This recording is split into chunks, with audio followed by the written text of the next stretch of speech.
Here we've got some actual footage from some recent time scrambles at the Global Chess League. What do we think about this no increment chess? Love it or hate it? Let me know your thoughts. I think it's absolutely stupid, but that's just me over here on Epic Cheese. Now, who's playing right now? Well, we've got Alireza Firouzja with black, a man whose chess is absolutely out of control right now, and he's playing MVL, a guy he played yesterday and won when he had no right to. What's going to happen in this contest? What a game it is. We get e4 on the board from MVL. Alireza goes c5, whispers on guard in his best French accent, and we know we're going to get a fight because after knight f3, d6, we get an open Sicilian. Meat's back on the menu, boys. Captures is played, knight takes on d4, and after knight f6, knight c3, the ponies softly nickering in French accents, we now get a6. Le Miguel Najdorf variation. Now you know you're in for some fun, and after bishop c4 we don't get e5 but instead e6, blunting that bishop. It was an old favourite variation of Fischer, this one. Now what do we call this structure? One of the hardest words in chess, the shaving yin variation. Just say shaving engine and you'll be close enough. We now see bishop e3 on the board, b5 because obviously kick the bishop before developing any more pieces here, and now you can go b4, kick the knight, win a pawn, yes, but at what cost? You lose a lot of time, and all the ninja opening theory says white is better, too much of an attack. So instead, we see bishop e7 played. a3 puts a lid on any of those shenanigans in future. Now castles kingside from Alireza, and hang on a minute, does MVL do the same here? No, he goes queen e2, bishop b7 attacks the pawn, f3 covers, knight c6, and check this out, Andrea starts spinning the beats. We've got opposite sides, kings castling, everybody loves it. Here comes the cat, sorry, she's going to want to be let out in a minute. What a fight we've now got on our hands. So Alireza goes knight a5, going after the bishop. Always play king b1, keep hands fine gold happy, and now you can take off the bishop already. Play d5 even. But Alireza plays the very natural rook to c8. That's where cannons belong, on open or half open files. And the reason it's given the mistake here is that the engine wants this. Then you crash through, win 2 pawns and a rook for 2 minor pieces, but very few humans play this. You know, you've given up those 2 minors. Usually the 4 minor pieces for black will win out the day. But okay, that wasn't played. We see queen e1 instead. Very strange looking move. Maybe doing some defensive work as opposed to an attacking idea. Alireza now goes knight d7, could go d5, preferred move of stock lobster, but we haven't got all day. Now we see h4, suddenly the queen on e1 doing a brilliant job of supporting that, although would you ever take anyway, looks very scary to open lines of attack. And now knight e5, centralizing. Again you can take on e6,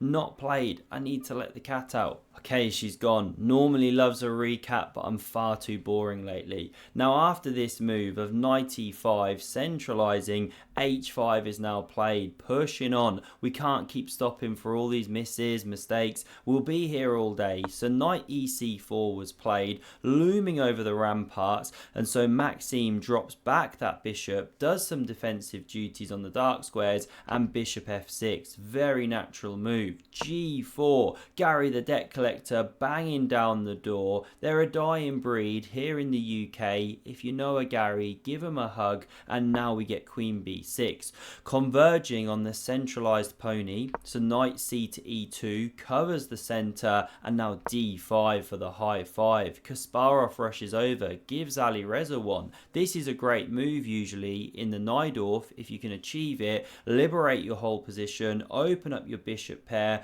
and so MVL knows he has to fight back. Plays g5 here. You can take on d4, then take in the center. But Alireza, so true to his style, goes bishop e7, keeping pieces on the board, keeping tension, bishop pair, attacking ideas, and now we get takes on d5. Bishop recaptures. I love this game with the black pieces from Alireza. You know, he played the Najdorf unsuccessfully in the candidates, a couple of years ago, but he's learnt so much. Now it's coming back to pay for him. He's attacking after knight f4, the bishop dropping back, but hang on, is he really? MVL achieves g6, the way to bang down the gate here.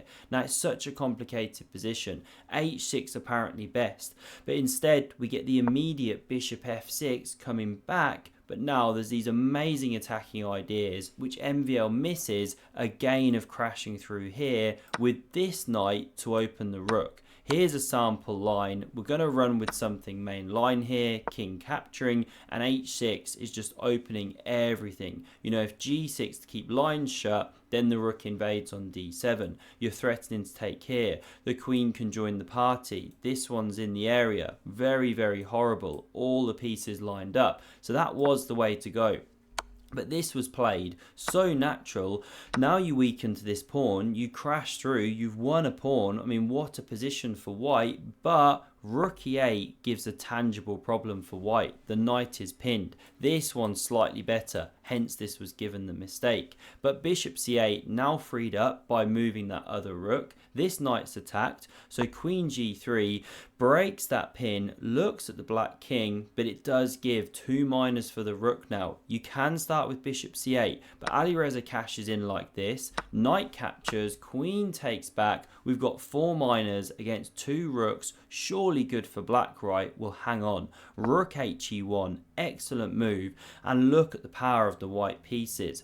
After the queen backpedals here, white's really attacking. You should take on c4, keeping the momentum, then you get h6. Excellent pawn break. But MVL drops back with the bishop. You didn't want to let it get chopped. After pawn captures, there are queen f5 check ideas, gets a bit nasty in combination with these pieces. So that's why the bishop had to do something, but now Alireza gets h6 because the bishop didn't chop on c4. Just blunts the attack. He offers MVL the chance to win this pawn. This one's pinning it, of course. But then you crash through here, you know, knight and bishop are converging. How do we assess that? Not easy. So rook d3 played, doing some defensive stuff. Now we get what's called a massive blunder from Alireza, but we've really got to take that with a pinch of salt. King h8 best, but knight c6 played. Really natural remaneuver into e5. Both of these were fighting for the same square, and now you should take on h6. Best way to go. But then again, there's massive ninja lines coming through to the white king. So f4 played instead, missed, covering the knight e5 jump. Knight d4 best according to Fish Stock Cube, but neither of those moves played. Instead we get knight e7 spinning into f5 here, and after rook e d1, such a natural move, looking to do some kebabage on that queen and king, we now get queen f5 played, coming away from the attack, allowing the check, stepping with the king, and then rook b8, picking up a tempo on the bishop. And this is where MVL has to take his opportunity, because after bishop e4 converging on c2, he's simply got to bring this second one down, threaten mate in 1 due to the pawn, and yes, black can crash through, but then you have to do something like this to give the king room. Game goes on, black's still better, but you're creating chances. What we see in the game is this: bishop b3 covering c2, but now knight c6 picks up a tempo on the rook, covers this invasion square twice. This one comes to e8, now knight d4, and Alireza is just flowing now. Look at his feces plowing into the attack. King a2 is played to cover that bishop, try and get away from the pressure down here, and here we don't even see the pawn captured. Instead, king takes on b3, just opening the position. You know, if king takes, you crash through, not good. But now this bishop b1 check is played, king a1, and how about this? The knight comes good from the c4 square, crashes through on a3, one absolute picture of harmony. Alireza, his attacking prowess is just out of this world. Queen f3 is now played, and again it sets up this devilish trap to go to a8 and checkmate from h8. But what about this for a move? Pawn to b4. Epic, stinky, crumbly cheese from Alireza Firouzja, because if you now play this move, going for the mate in 1, there's this excellent combination of knight c2 check. Well done if you saw that move. You can't run with the king, of course, the bishop blocks, excuse me. So king takes on b1 forced, then you get the discovered check, and the key point is that after king a2, now you can go queen b1, and it's a smothered checkmate in the corner there. Well, not smothered, but a checkmate, okay, and you can't take the knight on a3 because the pawn covers from b4. You're just in time. What a line. So instead of queen a8, we see rook d2 covering the check, but Alireza plays it anyway. The rook chops off, bishop recaptures, and again, you can't play queen a8 to threaten the mate, or queen a5 is a new checkmating pattern. These pawns just boxing the king in prison. What a line. So MVL resigns the position here, not prematurely. This is a threat of mate, and if you go queen c6 to cover like this, then black can simply liquidate everything, put the king in jail, and you're simply a minor piece ahead, as well as missing an entire king in an endgame. Absolutely dead lost. Alireza just cannot stop winning. What a player he is. I hope you enjoyed this game. Smash subscribe if you did, and check out the video on screen for another epic game of chess. Cheers.